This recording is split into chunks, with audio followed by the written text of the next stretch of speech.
शन्य मनोभीष्टं स्थापितं येन भूतले स्वयं रूप गदा मह्यं ददाति स्वपदान्तिकम्। वन्देऽहं श्रीगुरो श्रीयुतः पदकमलं श्रीगुरून् वैष्णवांश्च श्रीरूपं साग्रजातां सहगणा रघुनाथान्वितं तं सजीवं साद्वैतं सावधूतं परिजनासहितं कृष्णचैतन्यदेवं श्री राधा कृष्ण पादान सहगना ललिता श्री विशाखान्वितंश्च नमो ओम विष्णुपादाय कृष्णप्रेष्ठाय भूतले श्रीमते भक्तिवेदांत स्वामी इति नामिने नमस्ते सरस्वती देवे गौरवाणी प्रचारिणे निर्विशेष शून्यवादी पाश्चात्य देश तारिणे नमो ओम विष्णुपादाय कृष्णप्रेष्ठाय भूतले श्रीमते भक्ति सिद्धांत सरस्वती इति नामिने श्रीवार्षभानवी देवी दयिताय कृपाब्दये कृष्ण संबंध विज्ञान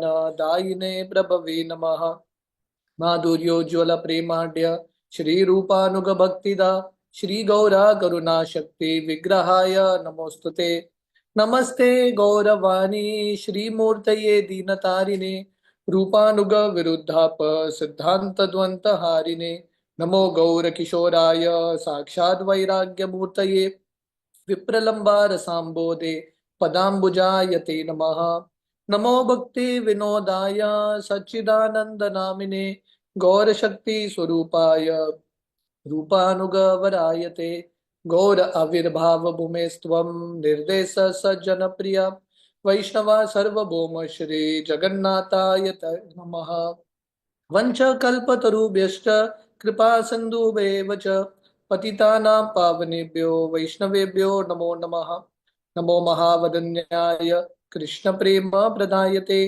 कृष्णाय कृष्ण चैतन्य नामिने गौरतिष्वे नमः पंचतत्त्वात्मकं कृष्णं भक्तरूप स्वरूपकं भक्तावतारं भक्ताख्यं नमामि भक्तशतीकम्।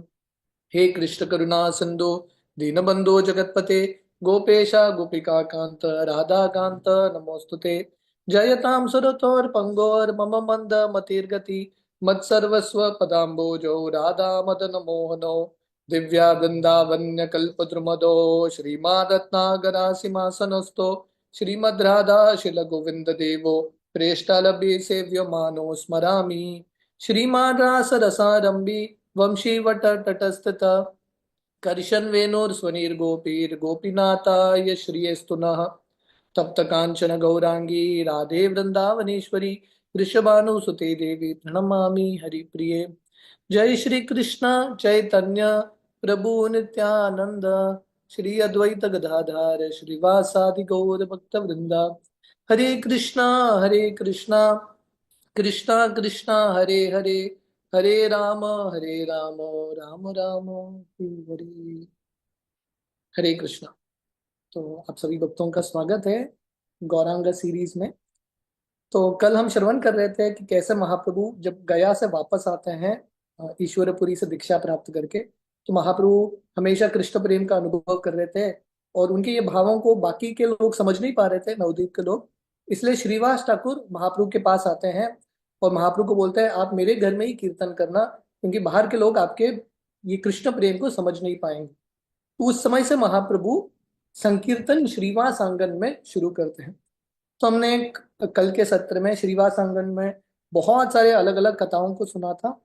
तो हमने सुना था कि कैसे एक बार महाप्रभु श्रीवास आंगन में कीर्तन कर रहे थे और श्रीवास ठाकुर की जो सासू माँ है वो चुप के कीर्तन देख रही थी, पर महाप्रभु को वो भाव का अनुभव नहीं हो रहा था।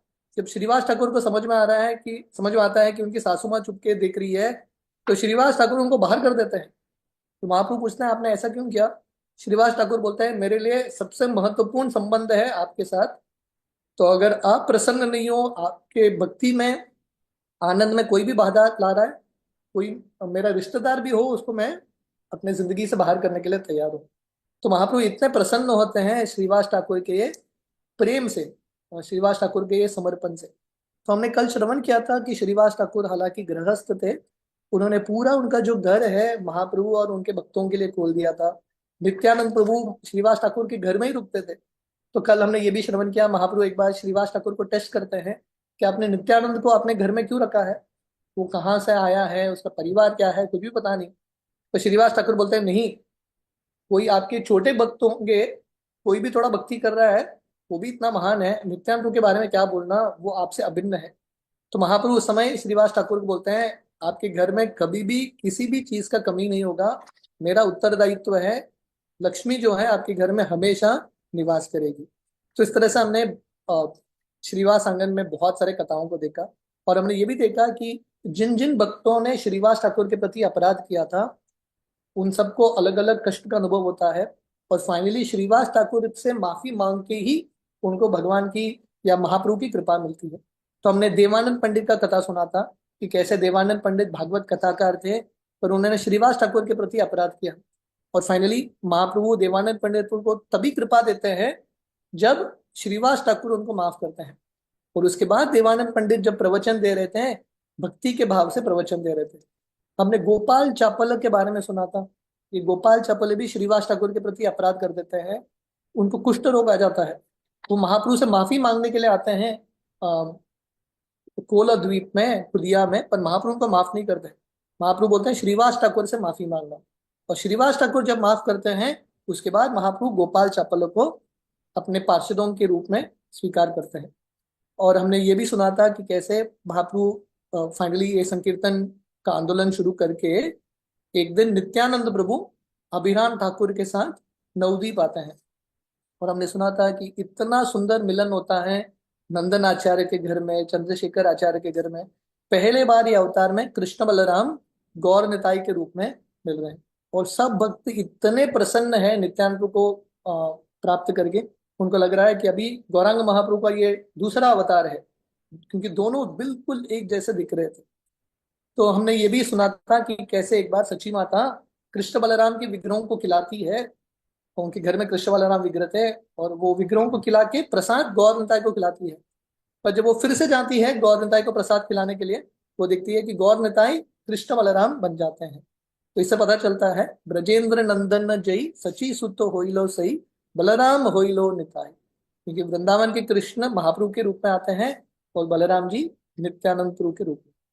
हमने ये भी सुना था महाप्रभु एक बार मुरारी गुप्त जो हनुमान जी के अवतार हैं उनको बोलते हैं आप कृष्ण का नाम लो, राम का नाम मत लो, राम से श्रेष्ठ है कृष्ण। और मुरारी गुप्ता प्रयास करते हैं, पर वो कृष्ण का नाम ले नहीं पा रहे हैं, क्योंकि वो हनुमान जी हैं, उनका अनन्य प्रेम, नेचुरल प्रेम भगवान राम के प्रति है।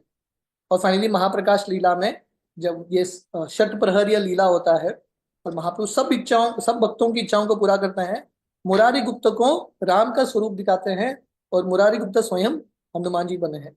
तो हमने ये भी देखा है कि महाप्रभु अद्वैत आचार्य को कृपा देते हैं, और अद्वैत आचार्य को पूछते हैं ये महाप्रकाश लीला में आपको क्या चाहिए, और अद्वैत आचार्य का एक ही वर था, अद्वैत आचार्य की इच्छा था, भगवान जो लोग आपकी भक्ति नहीं कर रहे हैं आप उनको भी कृष्ण प्रेम देना। तो ये अद्वैत आचार्य का दिल है, इतना उदार दिल अद्वैत आचार्य का है। और ऐसे बहुत सारे भक्त, Vasudev Datta, so many devotees, हर भक्त जो हैं बाकी लोगों के लिए प्रार्थना कर रहे हैं ताकि बद्ध जीव को कृपा मिले।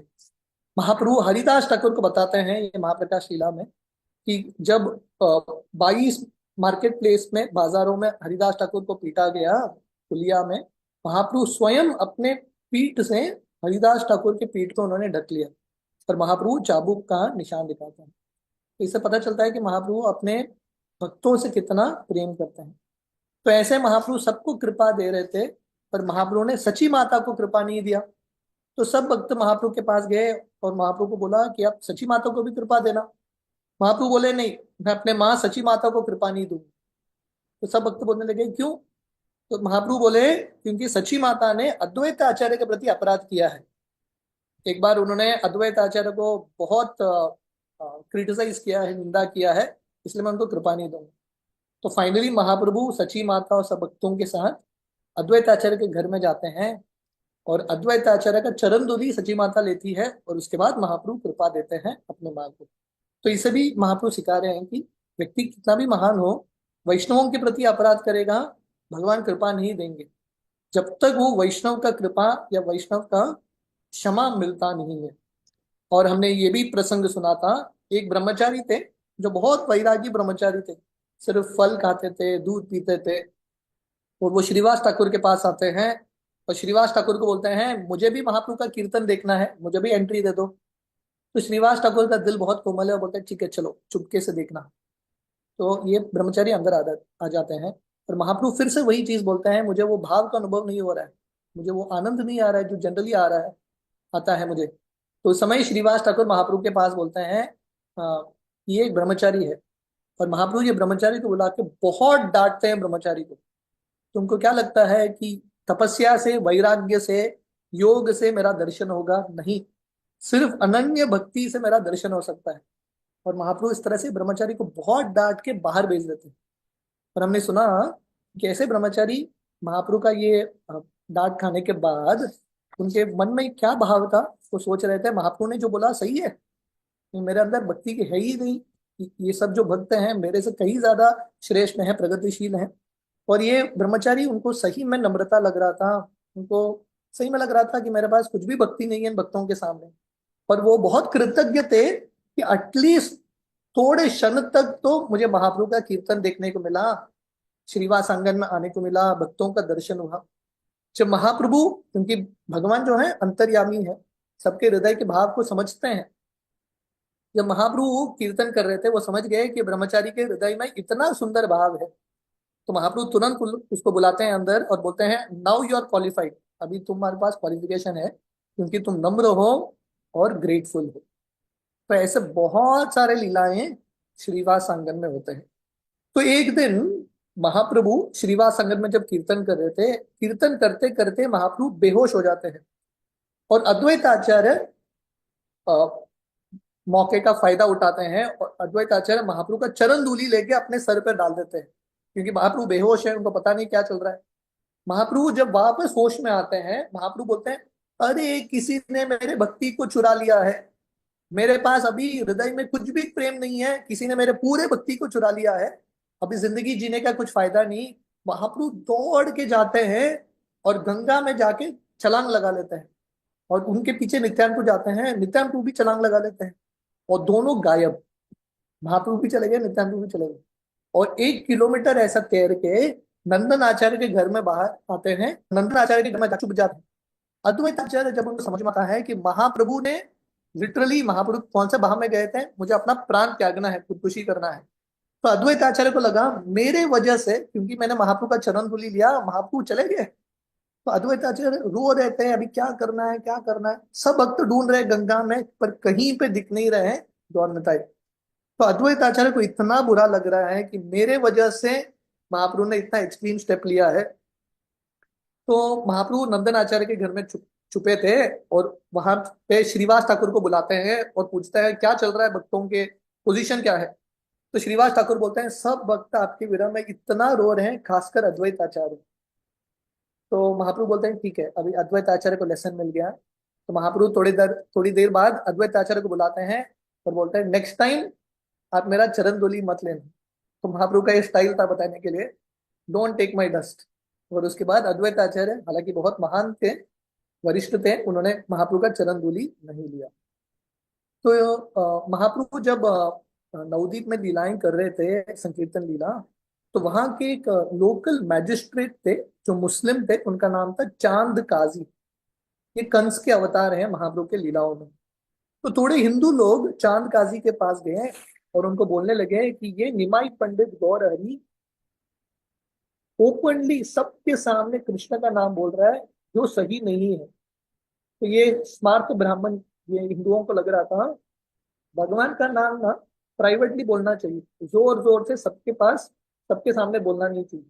तो इस तरह से उन्होंने कंप्लेन किया, हिंदू लोगों ने कंप्लेन किया चांद गाजी को। ये मुस्लिम चांद गाजी ऑलरेडी, उसको ईर्ष्या है महाप्रभु के कीर्तन के प्रति। तो वो अपने सैनिकों को भेजता है और ये सब लोग श्रीवास आंगन में आते हैं और बोलते हैं अभी से कीर्तन बैंड, नवदीप में कोई कीर्तन नहीं करेगा। तो सब भक्त बहुत डर जाते हैं और महाप्रभु को जाके बोलते हैं काजी ने ना ऑर्डर दे दिया है, कीर्तन बैंड, गवर्नमेंट का ऑर्डर आया है। महाप्रभु बोलते हैं कभी नहीं, कुछ भी हो जाए ये संकीर्तन आंदोलन रुक नहीं सकता, आप चिंता मत करो, कीर्तन करो। तो सब भक्त कीर्तन करने लगते हैं। फिर से चांद काजी स्वयं आता है श्रीनिवास आंगन में और मृदंग को तोड़ देता है। तो इसलिए श्रीनिवास आंगन का और एक नाम है कोल भंग दंग, जहाँ पे मृदंग को तोड़ा गया है। अभी भी आप श्रीनिवास आंगन में जाएंगे, वो टूटा टूटा हुआ जो मृदंग है जो काजी ने तोड़ा था, वो मृदंग अभी भी है। तो महाप्रभु को इतना गुस्सा आता है, क्योंकि मृदंग जो है ना बलराम जी के एक अंश है, non different then Balram ji. तो महाप्रभु को इतना गुस्सा आता है, महाप्रभु अपने सब भक्तों को बोलते चलो रास्ते में हम उतरेंगे। पहले बार अब तक, जब से महाप्रभु गया से आए हैं, अब तक श्रीवास संगम में ही कीर्तन चल रहा था। महाप्रभु का कीर्तन बहुत ज्यादा बाहर नहीं निकला। पर ये प्रसंग में महाप्रभु अपने भक्तों के साथ बाहर निकलते हैं। तो यहाँ पे एक बहुत इंपॉर्टेंट पॉइंट है, जब भी महाप्रभु के आंदोलन में कुछ कष्ट आया है, हमारा आंदोलन का प्रचार और बढ़ा है। ये चांद गाजी आके मृदंग तोड़ देते हैं, महाप्रभु बाहर निकलते हैं अपने सब भक्तों के साथ और लाखों लोग जम जाते हैं।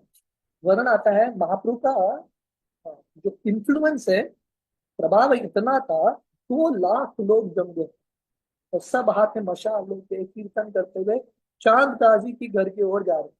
हरे कृष्ण महामंत्र का कीर्तन कर रहे हैं और बीच बीच में चिल्ला रहे हैं काजी को मारो, काजी को मारो, ऐसा चिल्ला के जा रहे हैं।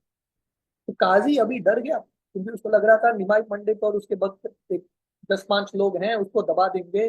जब वो लाखों लोगों को देखता है, काजी डर जाता है, चूहे की तरह कहीं छुप जाता है घर में और कहाँ पड़ा है। और फाइनली महाप्रभु जब आते हैं, चांद काजी बाहर आता है बहुत डर डर डर के, और महाप्रभु को बोलता है आपके जो दादाजी ना मुझे काका करके बुलाते थे, इसलिए आप मेरे भतीजे जैसे हो, आपको उन काका से इतना गुस्सा नहीं होना चाहिए। तो महाप्रभु बोलते हैं ठीक है, अगर मैं आपके भतीजे की तरह हूँ तो मुझे रास्ते में क्यों खड़ा करके रख रहे हैं, मुझे अंदर लेके जाओ। तो चांद काजी महाप्रभु को अंदर लेके जाते हैं और महाप्रभु और चांद काजी डिस्कशन कर रहे हैं।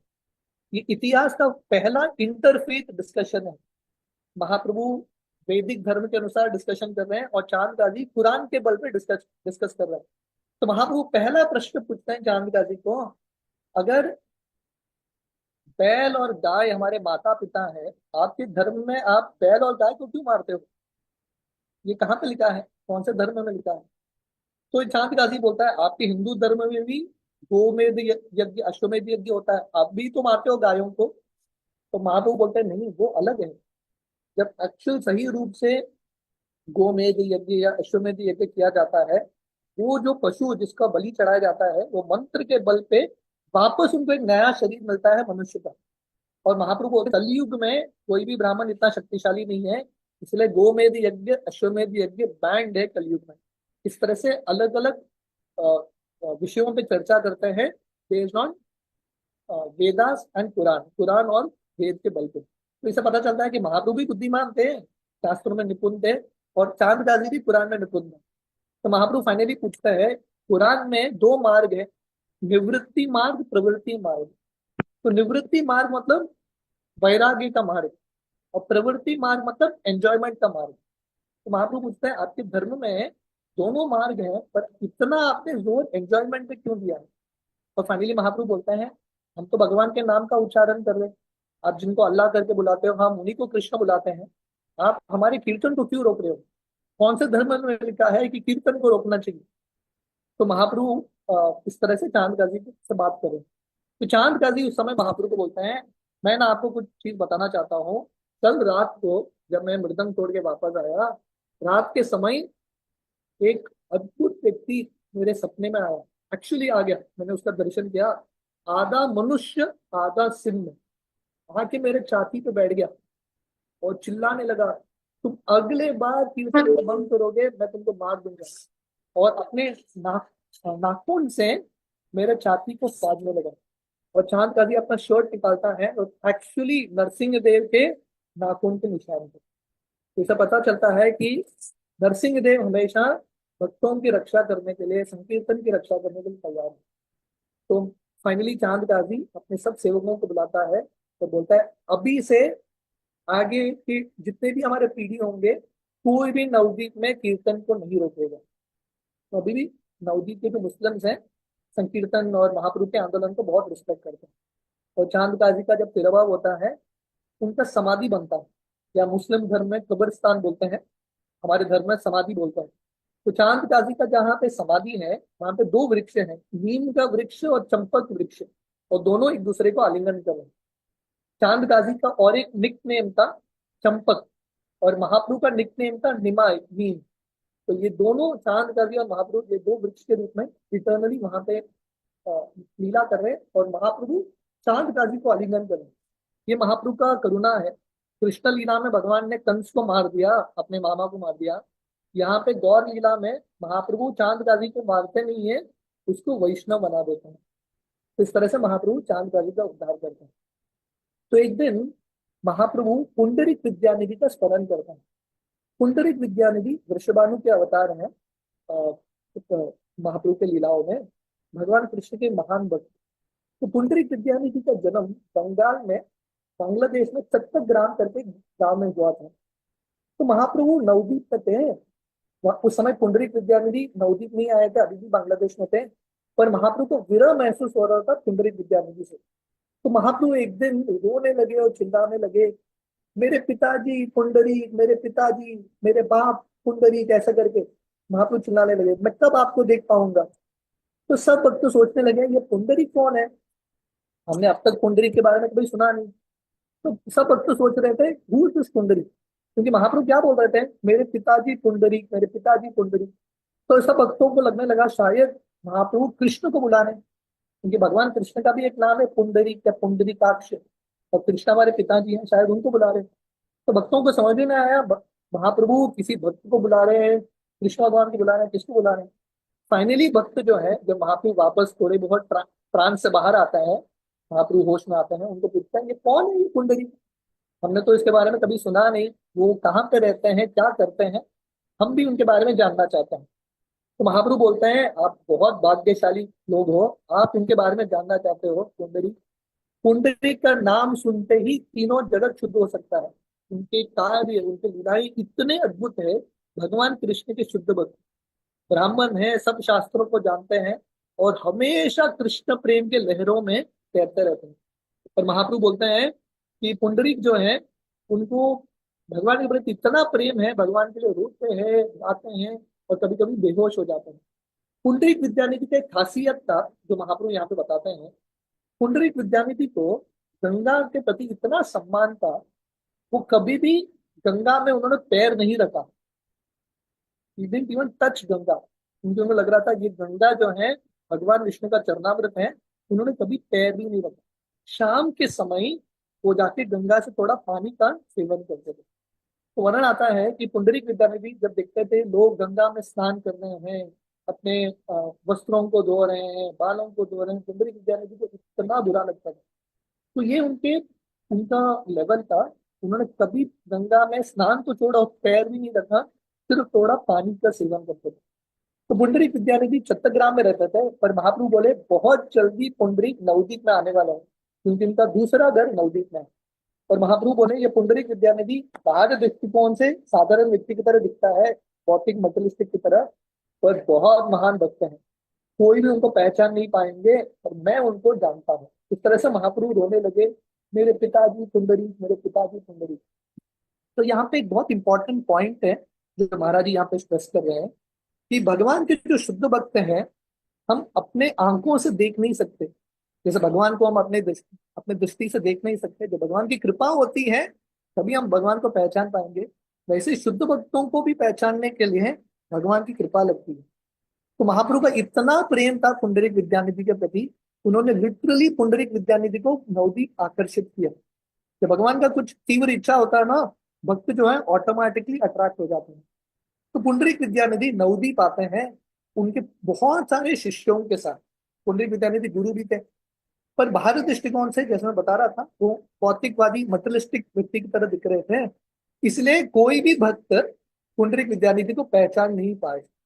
सिर्फ मुकुंद दत्त और उनके भाई वासुदेव दत्त वो पुंडरीक विद्यानिधि के बारे में जानते थे, वो कितने महान भक्त हैं। तो एक दिन पुंडरीक विद्यानिधि अभी आगे नवदीप, तो एक दिन मुकुंद जो है गदाधर पंडित के पास जाते हैं, क्योंकि मुकुंद गदाधर दोनों उम्र में लगभग सेम थे, सेम एज, और बहुत करीब दोस्त थे। तो मुकुंद जाते हैं गदाधर पंडित के पास और बोलते हैं, गदाधर ध्यान से सुनना, एक बहुत महान भक्त नवदीप आए हैं। तुम्हारे हृदय में बहुत उत्सुकता था कि एक शुद्ध भक्त का दर्शन करना है, आज तुम्हारा इच्छा पूरा होगा, चलो मेरे साथ। तो गदाधर पंडित बहुत खुश थे। गदाधर पंडित वैराग्य थे पहले से ही, और बहुत उत्सुक थे, भाई फाइनली कृष्ण भक्त को, शुद्ध भक्त को देखूंगा। तो गदाधर पंडित कृष्ण कृष्ण भगवान का नाम का उच्चारण करते हुए मुकुंद के साथ आते हैं पुंडरीक के घर। तो दोनों मुकुंद और गदाधर पुंडरीक विद्यानिधि को प्रणाम करते हैं। पुंडरीक विद्यानिधि वो मुकुंद को जानते थे। तो मुकुंद को पूछते हैं, ये कौन है ये लड़का, बहुत अच्छा दिखता है, ऐसा लग रहा है कि उसके अंदर बहुत भगवान के प्रति भक्ति है। तो मुकुंद बोलते हैं कि मेरा दोस्त है, इसका नाम है गदाधर। पुंडरीक विद्यानिधि तो उम्र ज्यादा था, गदाधर अभी भी जो बालक थे, क्योंकि इसका नाम गदाधर है। हालांकि इसका उम्र कम है, पर बहुत विरक्त है। ये माधव मिश्रा का लड़का है, वो बहुत उत्सुक है आपसे मिलने के लिए।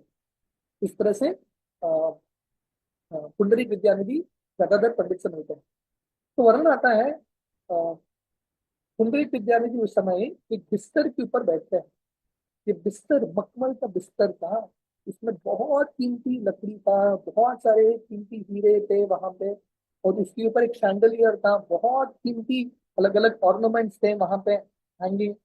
मटके थे सोने के चांदी के। और एक स्टूल था जिसमें पान रखे हैं। जनरली वैष्णव पान नहीं खाते, पर यहाँ पे पान रखा था। और दो लोग खड़े थे, और दो बर्तन के साथ जिसमें वो पान फूकेंगे। पीछे दो लोग खड़े थे, मोर पंख चामड़ इत्यादि कर रहे थे। और उनका पूरा शरीर इतने सज धज के पूरे गहनों के साथ, ऐसा लग रहा था कंदर्प की तरह। बाल पूरे कीमती तेल के साथ। तो गदाधर पंडित पहले से एक रिनाउंसिएट है, वैरागी थे, सन्यासी थे, ब्रह्मचारी थे। तो वो पुंडरीक विद्यानिधि को देखकर उनको समझ में नहीं आता ये कौन सा वैष्णव है। क्योंकि उनके वैष्णव का डेफिनेशन था, वैष्णव मतलब बहुत सरल रहता है, सिंपल रहता है, भौतिक चीजों से दूर रहता है। तो पुंडरीक विद्यानिधि बिल्कुल अलग थे। इतने मटेरियल एनवायरनमेंट में रह रहे थे। गदाधर पंडित के मन में डाउट आने लगा, ये वैष्णव है क्या, महान वैष्णव थोड़े, ये वैष्णव भी है क्या। तो मुकुंद जान गए कि गदाधर पंडित के मन में ये सब विचार चल रहा है। तो मुकुंद पुंडरीक विद्यानिधि के महानता को दिखाने के लिए वो भागवतम का एक श्लोक गाते हैं। मुकुंद दत्त का खासियत था, उनका आवाज बहुत सुंदर था। महाप्रभु मुकुंद दत्त के कीर्तन बहुत अक्सर सुनते थे। तो मुकुंद दत्त भागवतम का एक श्लोक गाते हैं गीत के रूप में। और यहाँ पे वर्णन है कि पूतना जब आती है भगवान कृष्ण को मारने के लिए, पूतना के मन में ये विचार था, हे कृष्ण, मैं तुमको मारने के लिए आ रही हूँ, पर तुम इतने सुंदर हो, काश मैं तुम्हारी माता होती। इस तरह से पूतना की छोटा इच्छा व्यक्त करती है। तो वो इच्छा को पूरा करने के लिए भगवान कृष्ण पूतना को मार मार तो देते हैं, विष तो पी लेते हैं उनके स्तन का, पर पूतना को माँ का स्थान देते हैं आध्यात्मिक जगत। और इस तरह से मुकुंद ये श्लोक का वर्णन कर रहे हैं कि भगवान कृष्ण इतने कृपालु हैं कि उन्होंने पूतना जैसी एक राक्षसी को माँ का स्थान दे दिया। तो पुंडरीक विद्यानिधि हमने सुना था, महाप्रभु भी ये श्लोक को सुनते हैं और महाप्रभु भी एक्सटेसी में चले जाते हैं। तो पुंडरीक विद्यानिधि वैसे ही इतने एक्सटेसी में चले जाते हैं, रोने लगते हैं, कंटिन्यूसली रो रहे हैं। ऐसा लग रहा है कि आंखों से गंगा बह रहा है, कंटिन्यूस रिवर बह रहा है। अष्ट सात्विक विकार, कंपन हो रहा है शरीर का, जमीन पे लौटने लगते हैं, चिल्लाने लगते हैं, चीखने लगते हैं, अलग अलग लक्षण। और हाथ पैर इतने तीव्रता से मारते हैं, तीन लोग आके पुंडरीक विद्यानिधि को पकड़ने का प्रयास करते हैं, पकड़ नहीं पाते। पुंडरीक विद्यानिधि इतने एक्सटेसी में चले गए, वहां के सब कपड़ों को उन्होंने फाड़ दिया, कर्टन पिलो सबको फाड़ दिया। तो ऐसे एक्सटेसी में चले जाते हैं, कोई भी कंट्रोल नहीं कर पा रहे। पुंडरीक विद्यानिधि बहुत ऊंचे आसन में बैठे थे, वहां से नीचे गिर जाते हैं। ऐसा लग रहा था कि उनका पूरे हड्डियां टूट गए। तो पुंडरीक विद्यानिधि के शरीर में कृष्ण प्रेम का एक तूफान उतरा था, और पुंडरीक विद्यानिधि इसको कंट्रोल नहीं कर पा रहे थे। और फाइनली पुंडरीक विद्यानिधि बेहोश हो जाता है। 6 घंटे बाद उनका होश आता है, इतना एक्सटेसी में थे। जब गदाधर पंडित ये पूरे प्रसंग को देखते हैं, गदाधर पंडित को लगता है मैंने बहुत बड़ा अपराध कर दिया, मैं पुंडरीक विद्यानिधि को पहचान नहीं पाया।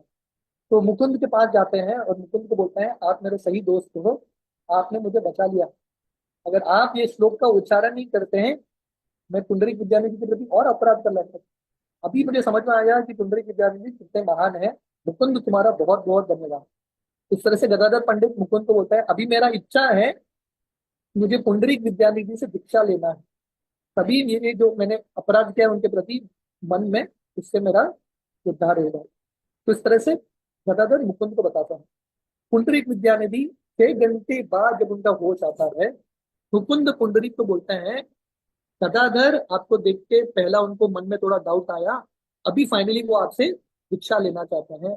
बहुत अच्छे भक्त हैं गदाधर। इस तरह से मुकुंद प्रपोज करते हैं पुंडरीक विद्यानिधि को। तो पुंडरीक विद्यानिधि बोलते हैं, गदाधर जैसा शिष्य मिलना बहुत बड़ा भाग्य है, मैं डेफिनेटली उसको शिष्य के रूप में स्वीकार करूंगा। आज से 12 दिन बाद मैं उसको दीक्षा दूंगा। तो इसके बाद मुकुंद और गदाधर पंडित महाप्रभु से मिलने के लिए आते हैं। और जब महाप्रभु समाचार सुनते हैं कि पुंडरीक आ गए हैं, महाप्रभु इतने खुश हैं, इतने खुश हैं। तो वर्णन आता है, पुंडरीक रात के समय जब महाप्रभु श्रीवास आंगन में कीर्तन कर रहे थे, चुप के पुंडरीक आते हैं महाप्रभु से मिलने के लिए, और महाप्रभु के सामने आके दंडवत प्रणाम कर रहे हैं।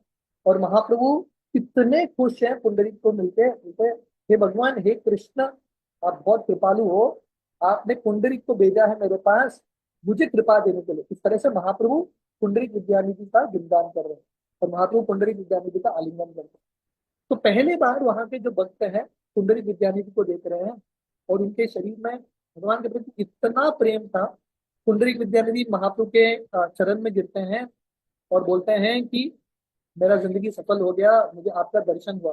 इस तरह से दोनों महाप्रभु पुंडरीक विद्यानिधि भगवान कृष्ण के नामों का उच्चारण करें। तो महाप्रभु सब भक्तों को पुंडरीक विद्यानिधि को इंट्रोड्यूस करते हैं, तो ये है पुंडरीक विद्यानिधि। और महाप्रभु बोलते हैं, भगवान ने इनको बताया है कृष्ण प्रेम बांटने के लिए। और इस तरह से महाप्रभु पुंडरीक विद्यानिधि का गुणगान करते हैं। पुंडरीक विद्यानिधि, अद्वैत आचार्य, वहां पे जितने भी भक्त थे उन सबको प्रणाम करते हैं। और फाइनली गदाधर पंडित महाप्रभु को बोलता है, मुझे आपका परमिशन चाहिए, मुझे पुंडरीक विद्यानिधि से दीक्षा लेना है। महाप्रभु बोलते हैं, यस, आप उनसे दीक्षा ले लो। तो जयपताका का स्वामी महाराज बता रहे हैं कि एक्चुअली ये जो प्रसंग है कि कैसे गदाधर पंडित पुंडरीक विद्यानिधि से दीक्षा लेने वाले थे, महाप्रभु ने पहले ही प्रेडिक्ट किया था। तो एक बार अ, गदाधर पंडित महाप्रभु के पास आते हैं और महाप्रभु को बोलते हैं, मेरा मंत्र, गदाधर पंडित ने उनके दीक्षा दीक्षा का मंत्र नहीं, उनका जो इष्ट मंत्र है किसी और को दे दिया था जो क्वालिफाइड व्यक्ति नहीं है। तो गदाधर पंडित थोड़े विचलित थे, तो महाप्रभु के पास आते हैं और बोलते हैं कि मुझे आपसे दीक्षा लेना है। गदाधर पंडित महाप्रभु को बोलते हैं, पर महाप्रभु बोलते हैं, नहीं नहीं, मैं आपको दीक्षा नहीं दे सकता, आपके मंत्र गुरु पुंडरीक होंगे, आप उन्हीं से दीक्षा लेना। उनकी उपस्थिति में अगर मैं आपको दीक्षा दूंगा, आपको मंत्र दूंगा, तो मेरे भक्ति में हानि होगी। तो महाप्रभु इस तरह से पहले से ही प्रेडिक्ट कर लेते हैं कि गदाधर पंडित का दीक्षा पुंडरीक विद्यानिधि से हो। तो ओणम षष्ठी के दिन पुंडरीक विद्यानिधि गदाधर पंडित को दीक्षा देते हैं। इस तरह से ये पूरा प्रसंग का वर्णन है। तो एक बार महाप्रभु के एक भक्त थे, बहुत शक्तिशाली भक्त, जिनका नाम था सारंग ठाकुर। ये बहुत इंटरेस्टिंग कहानी है। सारंग ठाकुर भगवान के बहुत महान भक्त थे, पर उनके कोई शिष्य नहीं थे, और वो शिष्य स्वीकार भी नहीं करना चाहते थे। महाप्रभु उनके पास बार बार आते हैं और बोलते हैं, गुरु बनो, गुरु बनो, शिष्य को स्वीकार करो। तो महाप्रभु चाहते थे कि उनके सब पार्षद गुरु बने और भक्ति का प्रचार और आगे बढ़े। तो बार बार बोलने के बाद सारंग ठाकुर डिसाइड करते हैं, ठीक है, मैं दीक्षा दे ही दूंगा, कल सुबह मैं जिसको मिलूंगा उसको मैं दीक्षा दे दूंगा, बस। जनरली क्या होता है, शिष्य गुरु को चुनते हैं, पर यहाँ पे सारंग ठाकुर, क्योंकि महाप्रभु ने इतना बोला उनको, सारंग ठाकुर डिसाइड करते हैं, मैं अपने शिष्य को चुन लूंगा कल सुबह। कंप्लीटली उल्टा होता है ये। तो कल अगले दिन सुबह वो गंगा में जाते हैं स्नान करने के लिए, और एक व्यक्ति तैरता हुआ उनको आके स्पर्श करता है। तो गदाधर पंडित को लगता है, ठीक है, मैंने डिसाइड किया था जिसको मैं पहला मिलूंगा उसको मैं दीक्षा दे दूंगा। तो ये व्यक्ति आया, गंगा में तैर के उनके पैर को स्पर्श किया। सारंग ठाकुर उसको उठाते हैं और उसके कान में महामंत्र बोलते हैं, और ये व्यक्ति तुरंत उठ जाता है। एक्चुअली ये व्यक्ति मरा हुआ था, डेड बॉडी, मृत शरीर था। सारंग ठाकुर को पता नहीं है मरा हुआ व्यक्ति है, उसकी कहानी में उन्होंने महामंत्र बता दिया, ये व्यक्ति का प्राण वापस आ जाता है। और सारंग ठाकुर इसका नाम रखते हैं चैतन्य मुरारी या मुरारी चैतन्य। तो ये व्यक्ति इतना प्रसन्न होता है कि मेरा प्राण जा चुका था, सारंग ठाकुर ने मेरा जिंदगी वापस ला। एक तरह से दीक्षा विधि जो है ना, it is a second rebirth, फिर से पुनर्जन्म है। एक जन्म माता पिता देते हैं और एक जन्म गुरु देते हैं आध्यात्मिक रूप में। तो चैतन्य मुरारी उस दिन से पूर्ण तरीके से गुरु को समर्पित था।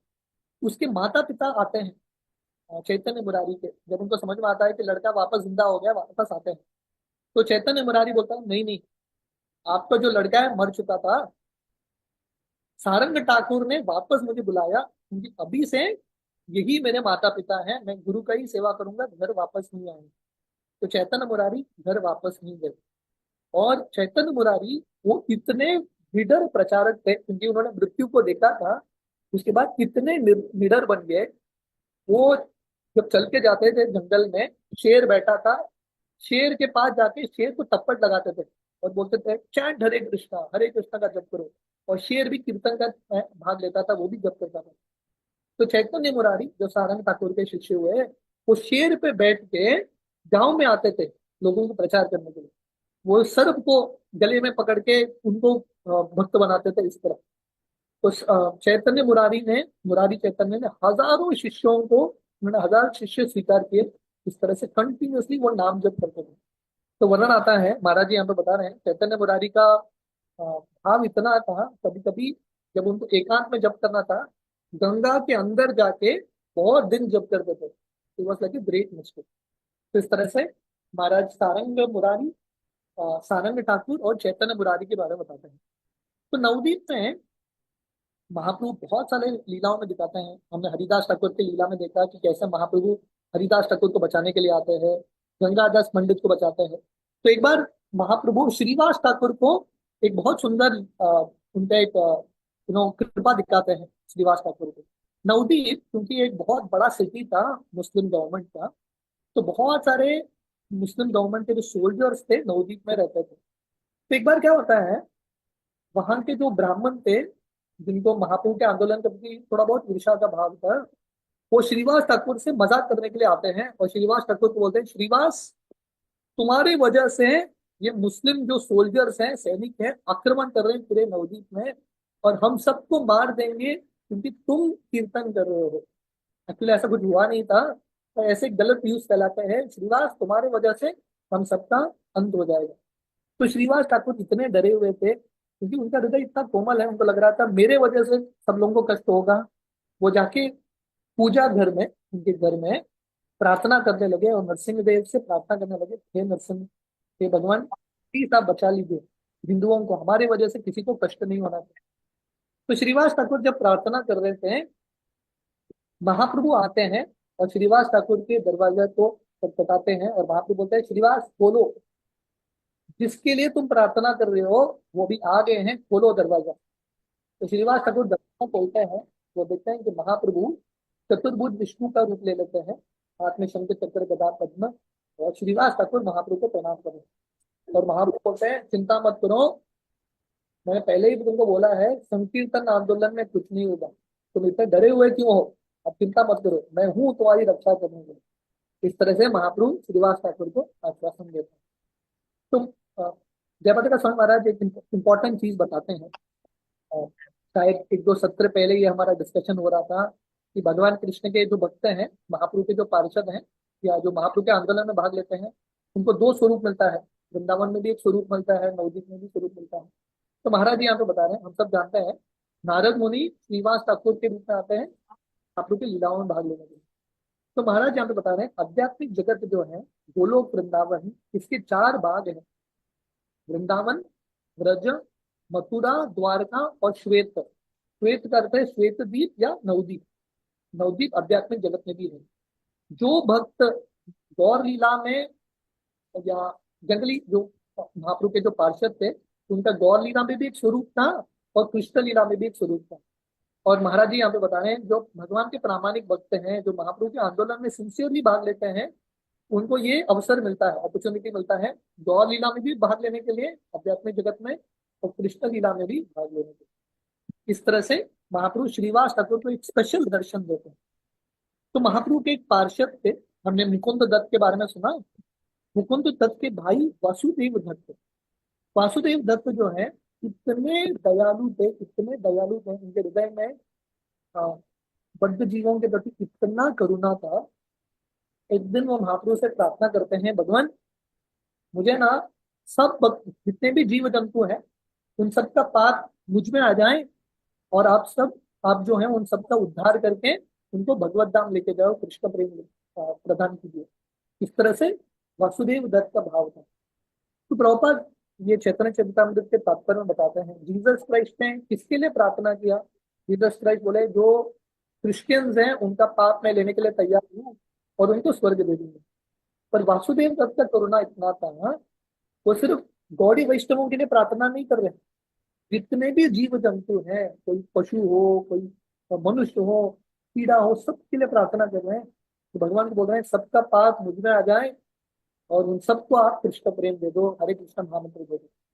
तो महाप्रभु वसुदेव दत्त के ये भाव से इतने प्रसन्न होते हैं। महाप्रभु बोलते हैं वसुदेव दत्त आप मुझे जहां बेचना चाहते हो वहां पे मैं के लिए तैयार हूँ, मैं आपका ही प्रॉपर्टी हूँ। तो महाप्रभु बोलते हैं भगवान कृष्ण डेफिनेटली आपकी इच्छा को पूरा करेंगे, सबका उद्धार होगा और आपको कष्ट भुगतने की भी जरूरत नहीं है। तो महाप्रभु जब संकीर्तन में ऐसा लीलाएं कर रहे थे नवदीप में, एक बार भक्तों को भूख लगने लगता है। उस समय किचन सिस्टम नहीं था जैसा आजकल होता है ना, संकीर्तन प्रोग्राम के बाद प्रसाद होता है। ऑनलाइन का एक डिसएडवांटेज है कि प्रसाद नहीं सिर्फ सेवन करो। तो महाप्रभु के संकीर्तन के समय ऐसा कुछ किचन फैसिलिटी नहीं था, सिर्फ संकीर्तन होता था बस। तो एक बार भक्तों को बहुत भूख लगने लगता है, तो महाप्रभु एक आम का बीज लेते हैं और आम का बीज जमीन में डाल देता है, और सबके सामने तुरंत आम का वृक्ष आ जाता है। और आम के वृक्ष में बड़े बड़े आम हैं। ये आम में बीज भी नहीं है और छिलका भी बहुत कम, हार्डली छिलका, बिना बीज का बिना छिलका का आम, बहुत बड़ा बड़ा। एक आम खा के भक्तों का पेट भर जाता है पूरे दिन के लिए। उठे ही ना मैं तो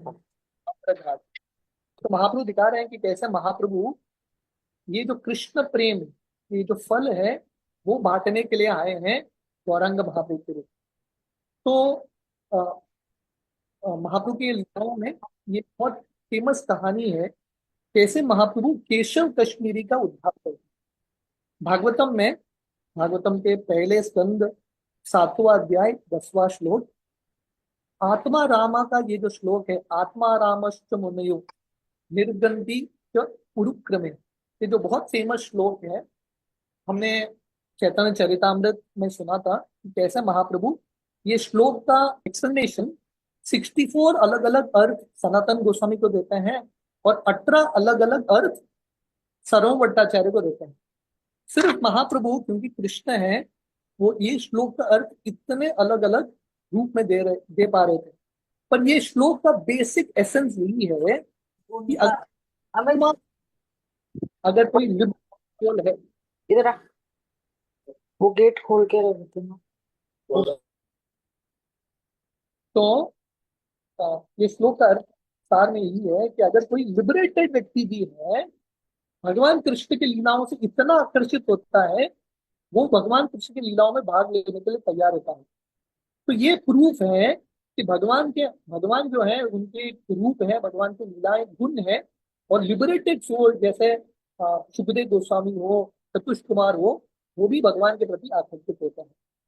तो एक बार ऐसे एक जैसा महाप्रभु ने सरम भट्टाचार्य को वैष्णव बनाया इत्यादि, जब महाप्रभु नवदीप में थे, एक बहुत फेमस एक स्कॉलर थे जिसका नाम था केशव कश्मीरी, कश्मीरी पंडित था। तो वो पूरे भारत का भ्रमण कर रहा था, यात्रा कर रहा था अपने शिष्यों के साथ, और सबको डिफीट करता था। तो जैसा हमने पहले वर्णन किया था, उस समय क्रिकेट, जैसा आजकल क्रिकेट का फैड है, लोग क्रिकेट मैच इत्यादि देखते हैं, उस समय जैसे डिबेट्स होते थे और लोग जाके डिबेट्स में देखने के लिए जाते थे कि कौन जीतने वाला है, कौन चैंपियन है। तो केशव कश्मीरी नंबर 1 चैंपियन था, उसने सबको डिफीट कर दिया और उसके पास एक विजय पत्र था। एक पेपर था जिसको डिफीट किया है, उसका एक वहां पे साइन आता था, मैंने इसको डिफीट कर दिया, इसको डिफीट कर दिया, और वो सर्टिफिकेट लेके सब जगह भ्रमण करता था। ये केशव कश्मीरी सरस्वती माता का भक्त था, उपासक था, और सरस्वती माता की कृपा से वो सबको डिफीट कर रहा था। तो केशव कश्मीरी ऐसे सबको डिफीट करते करते नवदीप आता है, क्योंकि नवदीप में उस समय बहुत सारे पंडित वहां पे थे। वो नवदीप उसको समझ में आता है कि नवदीप में पंडितों को मैं डिफीट करूंगा, मेरा सक्सेस हो जाएगा। तो वो नवदीप आता है। तो नवदीप के पंडित जो थे, उनको लग रहा था केशव कश्मीरी हमको अभी हरा देगा। उनको लगता है हम यहाँ से भाग जाएंगे और निमाई पंडित को रख देंगे। तो उनका विचार इस प्रकार था कि निमाई पंडित तो बच्चा है, बालक है अभी भी, तो निमाई पंडित हार गया तो हम सब बोलेंगे कि निमाई पंडित तो बच्चा ही था, वो तो डेफिनेटली हारने वाला था। और अगर निमाई पंडित जीत गया, हम बोलेंगे कि नवदीप में बच्चा बच्चा भी केशव कश्मीरी को हरा सकता है। इस तरह से सब नवदीप के पंडित भाग गए, उन्होंने निमाई पंडित को आगे कर दिया। तो निमाई पंडित गंगा के तट पे बैठे थे अपने शिष्यों के साथ, और केशव कश्मीरी वहां पे पहुंच जाता है अपने बहुत बड़े एक पूरे प्रोसेशन के साथ। केशव कश्मीरी वहां पे पहुंच जाते हैं। तो महाप्रभु बहुत नम्र स्थान लेते हैं और केशव कश्मीरी को बोलते हैं, केशव कश्मीरी आप तो बहुत बुद्धिमान हो, मैं सिर्फ व्याकरण का टीचर हूँ, आप कविता इत्यादि जानते हो, प्लीज आप हमारे लिए और मेरे सब शिष्यों के लिए कविता का रचना कीजिए।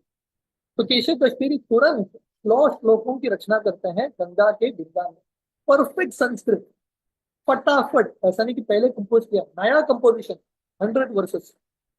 इतने गति, इतने तीव्र गति में उसने बोला, किसी को समझ में नहीं आया क्या बोला केशव कश्मीरी ने। पूरा राजधानी एक्सप्रेस की तरह इसका हो गया। तो महाप्रभु एक श्लोक पकड़ते हैं, बिल्कुल मिडिल का एक श्लोक था, और केशव कश्मीरी को महाप्रभु अपने स्टाइल में पूछते हैं, केशव कश्मीरी ये जो श्लोक है बहुत बढ़िया था तुम्हारा रचना, पर ये जो एक श्लोक है इसका अच्छा गुण क्या है, बुरा गुण क्या है, बताओ। तो केशव कश्मीरी इतने आश्चर्य में है। पहला, महाप्रभु ने सुना कैसे इन श्लोकों को, क्योंकि इतना फास्ट बोला उन्होंने, सुन के उनको मेमोरी में कैसा रहा। तो महाप्रभु बोले, आपको भी सरस्वती माता की कृपा है, आप बोलने में एक्सपर्ट हो, मैं सुनने में एक्सपर्ट हूँ, मैं शुद्धिधर हूँ। तो महाप्रभु फिर से पूछते हैं, ये श्लोक का अच्छा और बुरा गुण आप बताइए। केशव कश्मीरी बोलते हैं, मेरे रचना में बुरा कुछ है ही नहीं, there is nothing as bad quality, सब अच्छा ही है। और महाप्रभु केशव कश्मीरी को वो श्लोक में, उसमें क्या मिस्टेक से महाप्रभु बताते हैं, आपने दो शब्द, एक शब्द की बजाय आपने दो शब्द प्रयोग किया है, यहाँ पे ग्रामेटिकल एरर है, यहाँ पे मेटाफरिकल एरर है, ये सब बताते हैं। और केशव कश्मीरी को पहली बार किसी ने उसका फॉल्ट बताया, तो उसको इतना बुरा लगता है, और महाप्रभु के सब शिष्य हंसने लगते हैं। महाप्रभु बोलते हैं, ठीक है आप कल सुबह डिस्कस करेंगे। तो केशव कश्मीरी जब वापस घर आते हैं तो सरस्वती माता से प्रार्थना कर रहे हैं, सरस्वती माता आपने मुझे इस तरह से क्यों हरा दिया, सबके सामने मेरा बेइज्जती हो गया। तो सरस्वती माता बोलती है, ये एक्चुअली मेरा कृपा है, अब तक तुम इतना विजयी तुमने प्राप्त किया, ये मेरा कृपा नहीं है, तुम निमाई पंडित के सामने हार गए, this is my actual mercy, क्योंकि निमाई पंडित भगवान कृष्ण है, वो मेरे स्वामी है, तुम जाके निमाई पंडित का आश्रय लो। तो अगले दिन केशव कश्मीरी महाप्रभु का आश्रय लेते हैं। महाप्रभु केशव कश्मीरी को कृष्ण का स्वरूप दिखाते हैं और इसको कृष्ण प्रेम दे देते हैं। इस तरह से महाप्रभु केशव कश्मीरी को भी भक्त बना देते हैं। तो चैतन्य भागवत में ये बहुत प्रसिद्ध कहानी है, ये लीलाओं के दौरान जब महाप्रभु नवदीप में थे, कैसे महाप्रभु और नित्यानंद प्रभु जगाई मदाई का उद्धार करते हैं। ये कहानी हम डिटेल में नहीं जाएंगे, हमने नित्यानंद त्रयोदशी के समय वर्णन किया है। तो हम सब जानते हैं जगाई मदाई, जगदानंद मध्वानंद ब्राह्मण परिवार में इनका जन्म हुआ था, पर उन लोगों ने सब पाप कार्य कर दिया गलत संग की वजह से।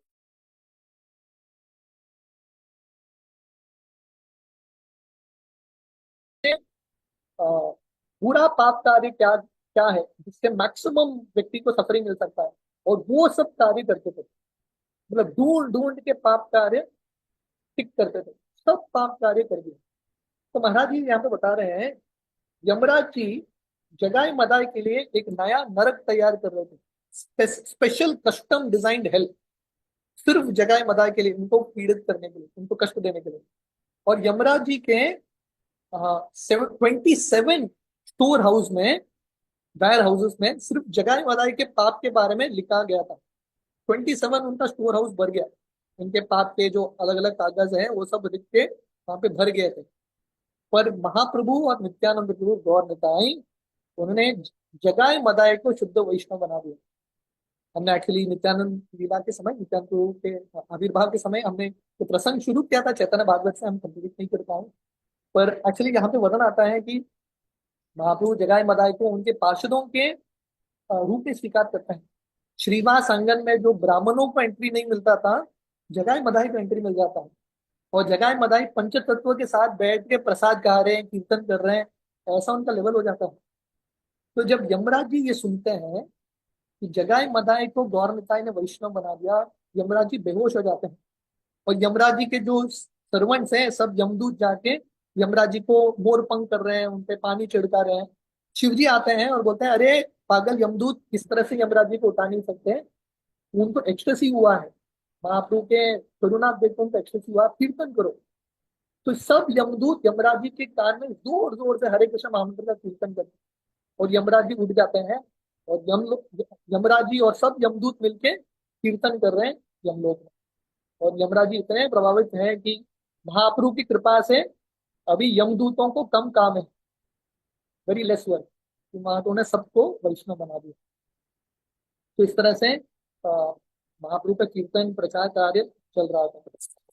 तो वर्णन आता है, एक बार महाप्रभु गदाधर पंडित को कटवा के पास एक गांव में भेजते हैं और बोलते हैं, गदाधर पंडित वहां पे जाके तुम सत्संग शुरू करना। तो गदाधर पंडित वहां पे जाते हैं और प्रवचन देते हैं। और सब लोग वहां के इतने प्रभावित होते हैं, गदाधर पंडित के पास आते हैं और बोलते हैं, हम सबको आपसे दीक्षा लेना है, we want to take initiation from you. तो महाप्रभु गदाधर पंडित को बोलते हैं, आप ठीक है, आप उनको दीक्षा देना, आप वहीं पर रुकना उनके साथ। पर गदाधर पंडित बोलते हैं, मैं कैसे रुकूं, मुझे तो आपके साथ रुकना है। महाप्रभु बोलते हैं, नहीं नहीं, आपने सत्संग शुरू किया है, वो सब लोग आपकी ओर देख रहे हैं, आप वहीं पर रुक के उनको प्रचार करें। तो गदाधर पंडित बोलते हैं, पर मेरे पास विग्रह नहीं है। तो महाप्रभु के गले में उस समय एक कृष्ण का विग्रह था। महाप्रभु वो कृष्ण का विग्रह गदाधर पंडित को देते हैं। और गदाधर पंडित बोलते हैं, मेरे पास पुस्तक नहीं है, कैसे प्रचार करूं। महाप्रभु के पास स्वयं का एक भगवत गीता था, महाप्रभु गदाधर पंडित को देते हैं, बोलते हैं यहीं पर रुकना। तो महाराज जी, जयपताका स्वामी महाराज बता रहे हैं, अभी भी ये गांव जो कटवा के पास एक गांव है, गदाधर पंडित के प्रचार से पूरा गांव वैष्णव गांव बन चुका था। और अभी भी ये जो विग्रह महाप्रभु ने दिया था गदाधर पंडित, वो विग्रह का भी दर्शन होता है। गांव के अलग अलग गृहस्थ टर्न लेते हैं वो विग्रह को भोग बनाने के लिए, राजभोग।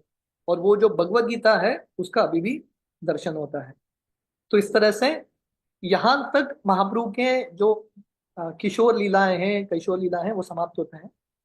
इसका थर्ड सेक्शन, तो अब तक हमने ये बुक का पहला 2 सेक्शन किया है। पहला सेक्शन हमने महाप्रभु के बचपन के लीलाएं देखे हैं, उनके जन्म और चाइल्डहुड पास टाइम्स। और यहाँ तक महाप्रभु के नवदीप नवदीप लीलाएं और जो कैशोर लीलाएं समाप्त होते हैं।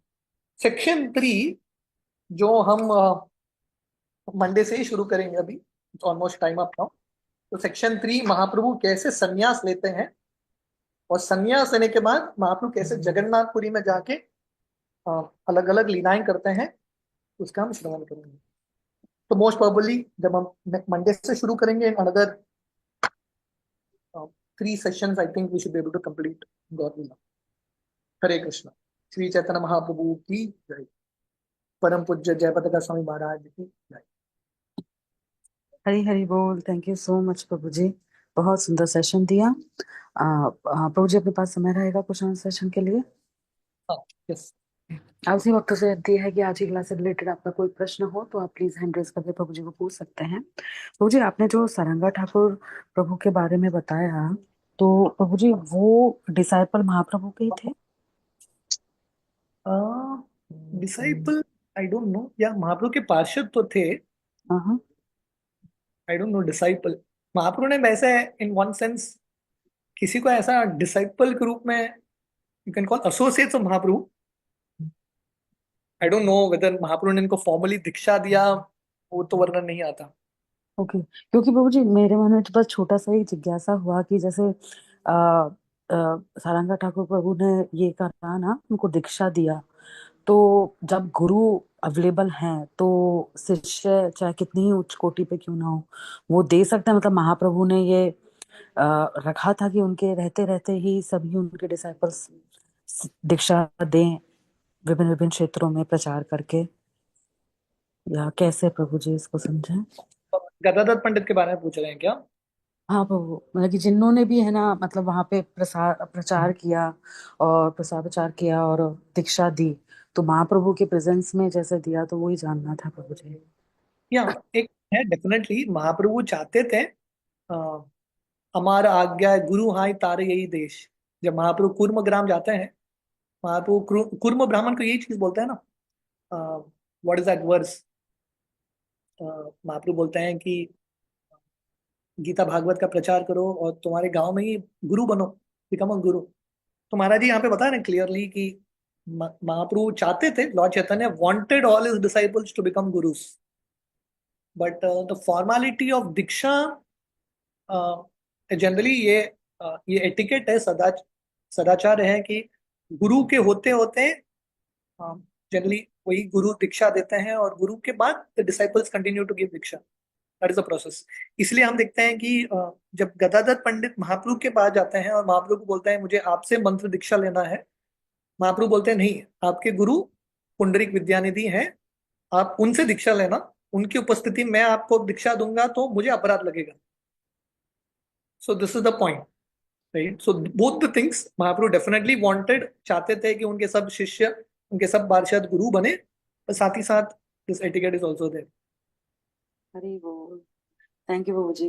प्रभु जी एक और छोटी सी जिज्ञासा थी, जैसा आपने बताया कि जगाई मदाई जो है वो पंच तत्व के साथ प्रसाद पाते थे, तो वो तो बहुत बड़ी बात है प्रभु जी। तो ऐसा क्या पुण्य, और या फिर ऐसा महाप्रभु की कितनी कृपा, सीन कृपा हुई कि जगाई मदाई जैसे जिन्होंने इतने पाप वगैरह कर रखे हैं, उनको महाप्रभु के साथ संकीर्तन और प्रसाद पाने का सुअवसर प्रदान हुए, तो बहुत बड़ी बात है। मतलब जितने भी पंच तत्व हैं वो या तो नारद मुनि के, राधा रानी है ना, हनुमान, इनकी सबके अवतार हैं प्रभु जी, तो वो तो नित्य लीला में है ही।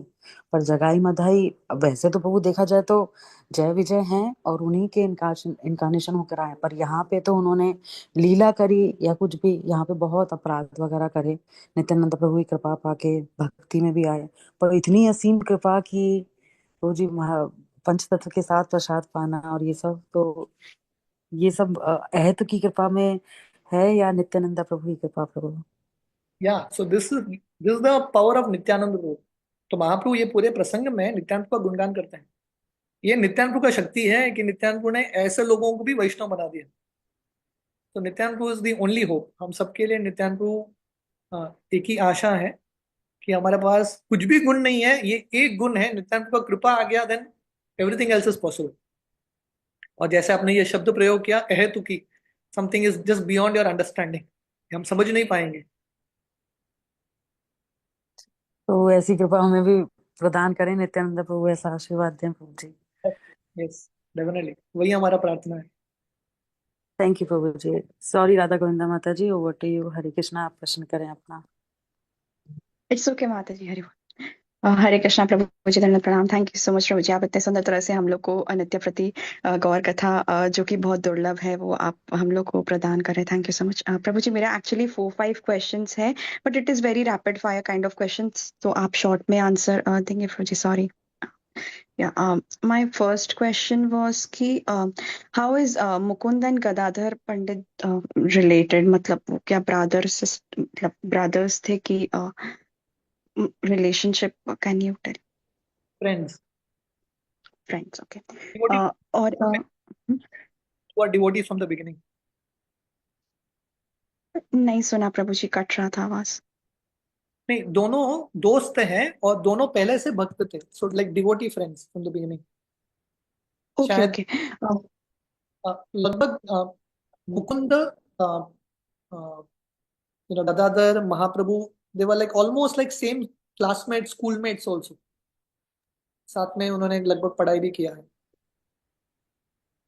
Okay okay. And dust of the lotus feet को लेके क्वेश्चन था, जैसे कि अद्वैताचार्य जी ने अ, उनका डस्ट ले लिया था लोटस फीट का, तो वो गुस्सा हो गए थे, तो भक्ति चुरा लिया बोले थे उन्होंने। तो पहले भी मेरे क्वेश्चन था, बट मैं कभी सॉल्व नहीं हुआ। तो मतलब अगर कोई किसी का चरण स्पर्श कर लेता है, तो क्या उनका भक्ति चला जाता है क्या? ये क्वेश्चन था मेरा, कि सच में भक्ति कम हो जाता है क्या, कि ऐसा कुछ कि हम लोग पूजनीय का तो चरण स्पर्श करते हैं तो। तो दो चीज़ है।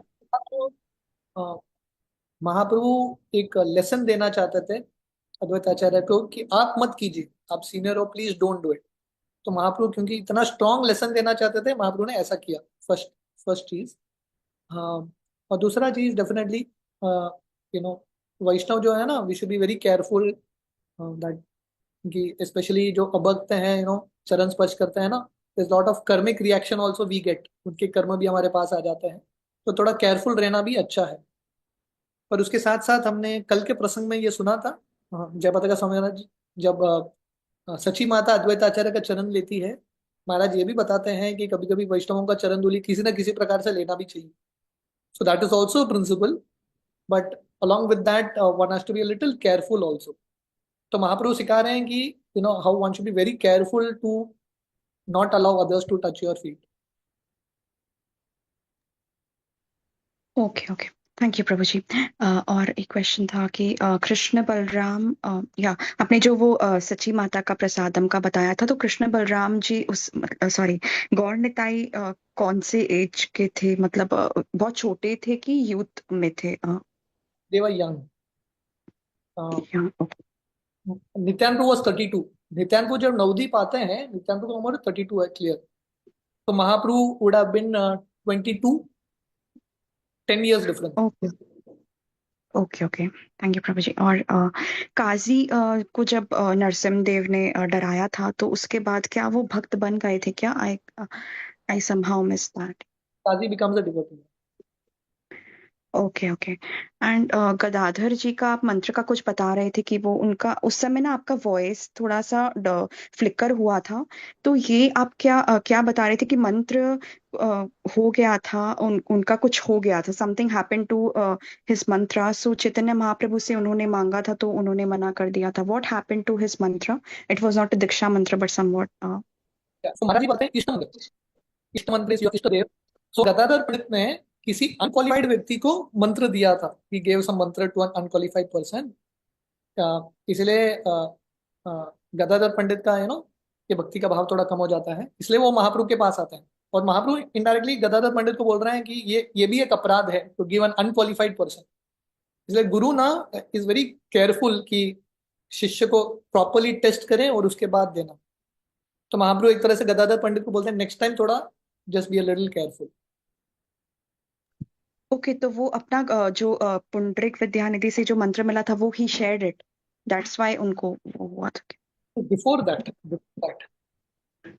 Before that. ओके, उसके बाद पुंडरिक विद्यानिधि जी से उनको दीक्षा हुआ था। Okay okay okay, thank you so much Prabhu ji, that's all. Hare Krishna, धन्यवाद, प्रणाम। Sorry I took load of your time. Hare Krishna, धन्यवाद। हरि बोल। शारदा माता हरे जी कृष्णा। अनम्यूट करके अपना प्रश्न करें। माता जी पहले शारदा माता जी का हैंड रेस है, फिर आप कर लेना। हरे कृष्णा प्रभु जी। हरे कृष्ण। प्रभु जी, हमें ना जगाई मधाई की कथा सुननी है। हमने ऑलरेडी 2 सेशन किया है चैतन्य भागवत से, श्लोका बाय श्लोका। उसको कभी कंटिन्यू करेंगे हम। हाँ, we couldn't complete that session, but YouTube में चैतन्य। मिल जाएगी ना? यूट्यूब में मिल जाएगा ना? हाँ हाँ हाँ, मिल जाएगा। यस। कैसे सर्च करेंगे, मतलब कि क्या डाल के? माता जी आपको हेल्प करेगी, प्रेम प्रिया। ओके ओके ओके, ठीक है प्रभु जी। पता है, बहुत दिन से सोच रहे थे, आपने आज बताया बीच बीच में, तो लगा कि प्रभु जी के मुख से सुनेंगे तो बहुत अच्छा लगेगा, क्योंकि आप बहुत डीपली समझाते हैं। कभी करेंगे फिर से उसको okay Prabhu ji, okay. Thank you. Hare Krishna. Parameshwari माता जी आप अनम्यूट करके अपना प्रश्न करें। प्रणाम प्रभु जी। हरे कृष्णा। प्रभु जी, मेरे दो प्रश्न हैं कि आपने बताया कि भक्त ने अपने पैर को छूना नहीं देना है, तो कोई कोई पैर छू लेते हैं, तभी हम कौन सा प्रार्थना बोल सकते हैं? ये इससे बचने के लिए। गुरु का स्मरण करना, प्रभुपाद का स्मरण करना। अच्छा, प्रभुपाद प्रणीति बोलना है, ओके, धन्यवाद। और दूसरा प्रश्न है कि प्रभु जी कोई प्रचार में कार्य कर रहा है, कुछ कारणवश उसको नहीं प्रचार कार्य जम रहा है, लेकिन आ, आपने आज बताया कि कृष्ण लीला और गौर लीला में उनको भगवान के साथ खेलने के लिए मौका दे रहे हैं, तो प्रभुपाद हमें एक अपॉर्चुनिटी दे रहे हैं प्रचार कार्य में हेल्प करने के लिए, और ये तो किस तरह हमें उसका ये रखना है कि ये भगवान की इच्छा अनुसार होता है कि हमारे इच्छा अनुसार होता है कृष्ण लीला में प्रवेश। कृष्ण लीला में प्रवेश। हाँ, आपने बताया ना अभी जो प्रचार कार्य करते हैं वो कृष्ण कृष्ण लीला और गौर लीला में उनको सहभाग मिलता है, भगवान के साथ खेलने के लिए अपॉर्चुनिटी मिलती है। शायद मैं रॉन्ग सुना है। क्या? तो कहने का अर्थ है, अगर कोई प्रामाणिकता से महाप्रभु के आंदोलन में भाग लेगा, सिंसियरली, जीवन के अंत तक अच्छे से सेवा करेगा, सो पॉसिबिलिटी है कि ऐसे लोगों को स्पिरिचुअल वर्ल्ड, आध्यात्मिक जगत मिलता है। और आध्यात्मिक जगत का ये दो भाग है, वृंदावन और नवद्वीप, गोलोक वृंदावन, श्वेतद्वीप। और ऐसे भक्तों को दोनों में भाग लेने का अवसर मिलता है। पर for that you have to sincerely be practicing the process of bhakti. Mahaprabhu ने जो आंदोलन दिया है, और हमारे एक साधना का भाग है प्रचार करना। साधना करते हुए अगर हम सेवा करेंगे प्रामाणिकता से, तो we will get this ultimately भगवान की कृपा से। धन्यवाद पर भगवान जी। का कृपा है जब भगवान हमारे एफर्ट्स को देखते हैं। So sincerely we have to put our efforts. Okay, धन्यवाद। Hare Krishna. Hare Krishna. Thank you so much Prabhu ji. ठीक है प्रभु जी, तो अभी तो और कोई हैंड रेस है नहीं, तो आपकी इजाजत हो तो हम आज के सत्र को यहीं विराम देते हैं। बहुत बहुत आभार प्रभु जी। तो अब क्लास जो है वो मंडे को होगा, सैटरडे संडे नहीं होगा। श्रील प्रभुपाद की जय। हिज ग्रेस अच्युत गोपाल प्रभु जी की जय। वंशा कल्पतरुभ्यश्च कृपा सिंधु वच पतितानां पावनेभ्यो वैष्णवेभ्यो नमो नमः। समस्त नमो कोटि नमः। की जय। महाप्रभु